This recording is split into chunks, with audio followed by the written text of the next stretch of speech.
Siapa yang tak kenal dengan kawasan Gua Jepang dan Gua Belanda di Dago Pakar, Bandung? Di sini pernah mencuat mitos tentang pantangan mengucapkan kata lada.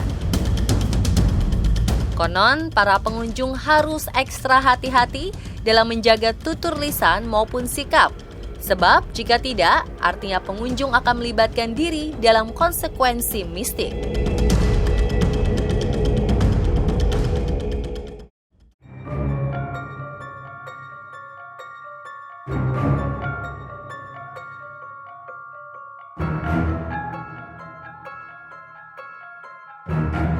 Setali tiga uang dengan mitos laga di Dago Pakar, ada sebuah tabir misteri tentang sebuah kata keramat yang pantang disebut.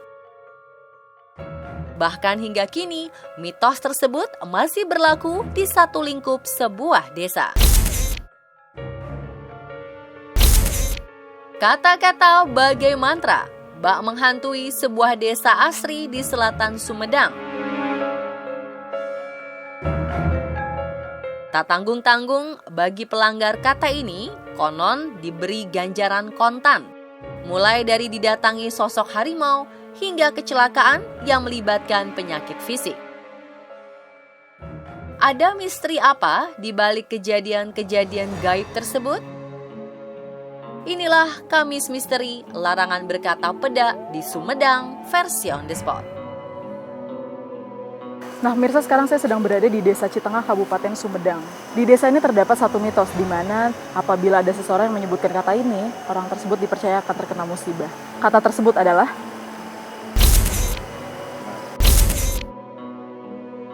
Setelah melewati areal persawahan dan jalan khas pedesaan, sampailah di sebuah batas desa yang menyimpan pesona alam luar biasa. Tak ada yang menyangka, nilai-nilai tradisi lama berbentuk mitos masih berlaku di tempat ini. Tim On The Spot mencoba menguak tabir pantangan mengucap kata peda di kawasan Citengah. Sebuah kata keramat yang terlarang diucapkan oleh pendatang jika tak ingin dirundung musibah. Termasuk tim On The Spot sendiri tentunya. Ikan peda adalah salah satu hasil pengawetan ikan secara penggaraman. Umumnya hidangan ini akrab di meja makan sebagai lauk. Hampir seluruh masyarakat tanah air mengkonsumsinya. Namun tidak di wilayah Citengah Sumedang. Bayangkan saja di wilayah ini kata peda harus diubah menjadi bedok mintul atau dalam bahasa setempat golok tumpul. Saya tahu udah dari dulu. Bahkan teman saya udah mengalami kejadian tersebut. Temennya lagi bakar ikan asin, ada yang teriak, masih temennya, waduh, sengit asin. Cuaca lagi panas, tiba-tiba langsung hujan, angin. Sejatinya, ada misteri apa di balik larangan mengucapkan peda? Untuk merunut peristiwa, sekaligus mengetahui asal-usul mitos ini, tim On The Spot menemui salah seorang warga desa. apabila menyebutkan kata itu benar-benar langsung terjadi musibah ya Pak ya? Bahkan sampai hujan angin. Terjadi hujan angin. Wah, gila, hujan angin besar. Sampai burung. Longsor gitu Pak? Longsornya. Nggak percaya. Kan akhirnya terjadi. Diceritakan pernah ada seseorang yang menguji nyali mengucapkan kata peda. Alhasil orang tersebut langsung mengalami kejadian-kejadian magis. Percaya mau kasih tahu. Kasih A. Tapi nggak percaya. Menyebut keras. Menyebut. Terus apa yang terjadi Pak sama orang itu? Terjadi perjalanan. Ada yang laka. Ada yang kesurupan. Banyak kesurupan sih. Karena menyebutkan kata itu? Ya, kesurupan kebanyakan. Teka-teki belum terjawab tuntas. Satu hal yang menjadi pertanyaan, siapakah yang menciptakan mitos larang peda di Sumedang? Dan untuk apa mitos tersebut disabdakan hingga berpengaruh sampai kini? Nah Pak, siapa sih Pak yang pertama kali mengeluarkan larangan untuk tidak boleh menyebutkan kata itu Pak? Itu namanya Karuhun. Karuhun ada di sini. Nah, namanya tidak boleh disebutkan ya Pak? Namanya tuh boleh disebutkan. Kalau disebutkan pasti ada tuntutan. Itulah Tuntutan yang dimaksud itu seperti apa Pak? ada yang mati. Keberadaan larangan mengucapkan peda di Desa Citengah bukanlah hal sepele. Keyakinan ini melebur tiap ke generasi.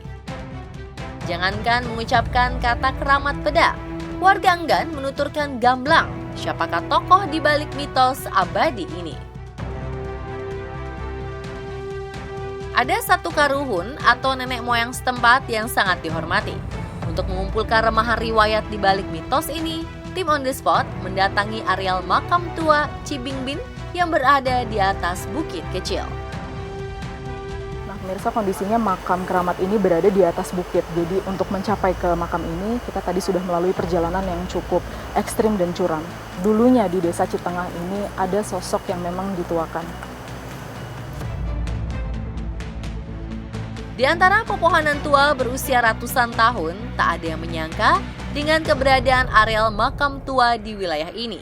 Keberadaannya terasa sejuk alami, menyeratkan tak banyak orang yang mencapai makam keramat ini.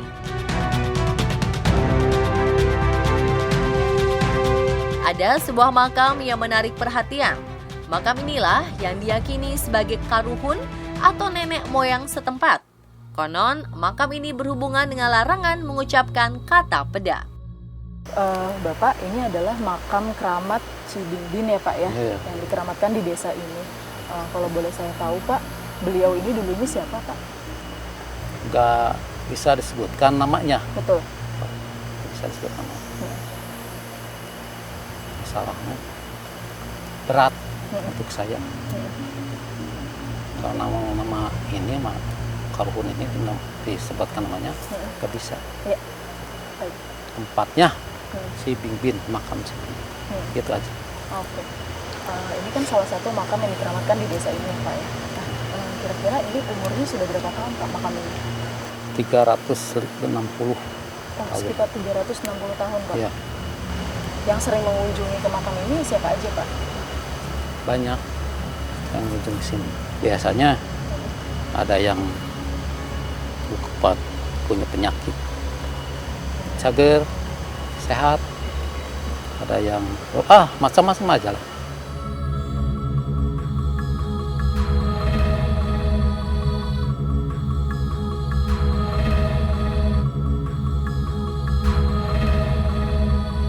Jejak-jejak leluhur Pasundan tercatat apik di bumi Sumedang. Salah satu kabupaten di Jawa Barat ini kaya akan produk budaya berupa warisan nilai hidup yang berisi tentang kepatuhan sikap. Siapakah tokoh sakti mandraguna di balik mitos larangan mengucapkan kata peda? Untuk menuntaskan tabir misteri tentang Desa Citengah, tim On The Spot keluar dari desa untuk menemui Eyang Gelung, salah satu tokoh spiritual Sumedang. Dari penuturan Eyang Gelung, makam Cibingbin adalah makam seorang Patih Prabu Siliwangi bernama Patih Langlang Buana atau Patih Cibingbin. Kalau di Citengah dipanggilnya itu Prabu Heulangambang, tempatnya Cibingbin karena ada saluran air kecil solokan Cibingbin. Ada yang panggil Eyang Cibingbin, ada yang panggil Prabu Heulangambang. Kalau menurut aslinya itu Prabu Langlang Buana. Karena dia Prabu Langlang Buana itu naiknya Raja Wali. Kalau Prabu Siliwanginya katanya sih dalam sejarah, dalam cerita rakyat gitu ya. Dalam cerita rakyat nggak bilang apa-apa. Jika mitos adalah peraturan lisan untuk mengatur sebuah kelompok masyarakat tertentu, untuk apa Patih Prabu Siliwangi, Eyang Cibingbin mengucapkan sabda tersebut? Peda itu makanan rakyat jelata. Nah, kalau masalah suka, nggak ada raja, nggak ada rakyat, sama aja kalau suka. Ya, satu saat Prabu Siliwangi katanya sih disuguhi sama petani dengan peda, ikan peda, ya ikan peda. Nah, karena ini pengikutnya masa kan raja makan ikan peda itu makanan rakyat. Karena takut diolokin atau gengsi gimana itu ya. Akhirnya peda itu diganti nama untuk semua di sana dengan bedog mintul gitu kan.